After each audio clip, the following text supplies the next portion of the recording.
আমরা যারা খুব বড় আকারে গণহত্যা, মানবতা বিরোধী অপরাধ, গুম, খুন, চাঁদাবাজি, মানি লন্ডারিং এর সাথে জড়িত ছিল তাদেরকে আমরা বিচার করব, বাকিদেরকে আমরা একটা জেনারেল অ্যামনেস্টি, একটা সাধারণ ক্ষমার মধ্যে নিয়ে আসবো।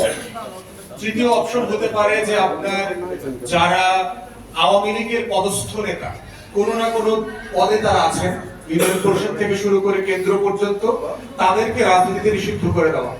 এর বাইরে যারা আছেন তারা রাজনীতি করতে পারবেন।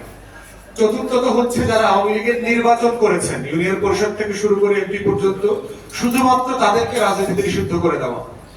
পঞ্চমত হচ্ছে শেখ পরিবারের কোন সদস্য রাজনীতি করতে পারবেন না।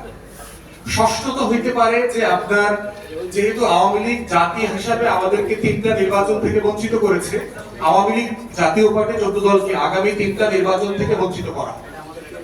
সপ্তমত হইতে পারে ধরেন মানবতা বিরোধী অপরাধ যে ট্রাইব্যুনাল আছে সেখানে আওয়ামী লীগের নেতাদের বিচার চলছে। বাংলাদেশের ইতিহাসে আমরা এমন একটা জায়গায় এখন আছি যে ইউনিয়ন পরিষদ থেকে শুরু করে কেন্দ্র পর্যন্ত আমাদের কোনো নির্বাচিত জনপ্রতিনিধি নাই।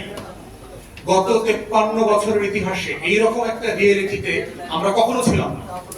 71 যুদ্ধের সময় আমার পঞ্চায়েতি ব্যবস্থা ছিল, আমার ইউনিয়ন পরিষদ ছিল।